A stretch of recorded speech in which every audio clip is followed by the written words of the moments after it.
నమస్తే and welcome to hit TV. ఆంధ్రప్రదేశ్లో రెండోసారి అధికారం చేపట్టడమే లక్ష్యంగా వైఎస్ఆర్ కాంగ్రెస్ పార్టీ వ్యూహాలు రచిస్తోంది. వై నాట్ 175 నినాదంతో ముందుకు వెళుతున్న వైఎస్ జగన్మోహన్ రెడ్డి రాష్ట్రంలో ఇప్పుడున్న సిట్టింగ్ల పనితీరుపై పలు సంస్థలతో సర్వేలు నిర్వహించి వాటి ఫలితాల ఆధారంగా అభ్యర్థుల విషయంలో కీలక మార్పులు చేస్తున్నారు. నియోజకవర్గాల్లో బలమైన అభ్యర్థులను ప్రకటిస్తేనే తాను అనుకున్నట్లుగా వై నాట్ 175 లక్ష్యం చేరుకోగలమని భావిస్తున్నారు. ఇక దీంతో ఇప్పటికే 3 విడతల్లో ఎమ్మెల్యే ఎంపీలు కలిపి 59 మందిని ప్రకటించిన జగన్ ఇప్పుడు మరో 9 మందితో 4వ జాబితా ప్రకటించారు. జగన్ పెద్ద ఎత్తున అభ్యర్థులను మారుస్తున్నారు. ఇప్పటి వరకు 4 జాబితాలను ప్రకటించారు. ఏకంగా 60 మంది సిట్టింగ్లను మార్చారు. అందులో కొందరికి స్థానచలనం కలిగించారు, మరికొందరిని పక్కన పడేశారు. అయితే ఈ మార్పు జాబితా ఇక్కడితో ఆగదని దాదాపు 80 మంది వరకు వెడుతుందని ఏపీలో ప్రచారం జరుగుతోంది.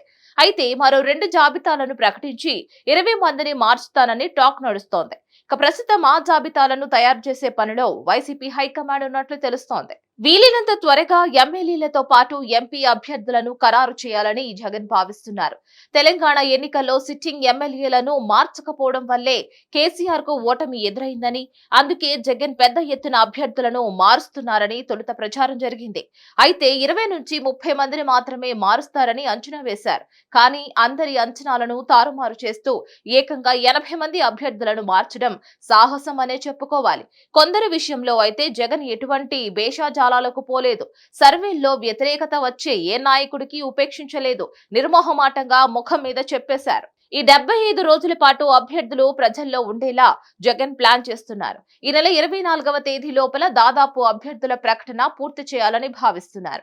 మరో 2 జాబితాలను ప్రకటించనున్నారు. ఈ 2 జాబితాల్లో తమ పేర్లు ఉండకూడదని వైసీపీ సిట్టింగులు ఆశిస్తున్నారు. మరి ఈ 2 జాబితాల ప్రకటన తర్వాత వాటిల్లో పేర్లు లేకుంటే ఇప్పుడున్న వారే అభ్యర్థులుగా ఖరారు అయ్యే అవకాశం ఉంది. దాదాపు 175 నియోజకవర్గాలకు గాను సగం నియోజకవర్గాల్లో అభ్యర్థులు మారినట్టే. ఇంతటి సాహసానికి దిగిన జగన్ ప్రయత్నాలు ఎంతవరకు సఫలీకృతం అవుతాయో చూడాలి. మరి దీనిపై మీ అభిప్రాయాన్ని కామెంట్ త్రూ మాకు తప్పకుండా తెలియజేయండి. ఈ వీడియో కనుక మీకు నచ్చినట్లయితే like, share and subscribe to hit TV.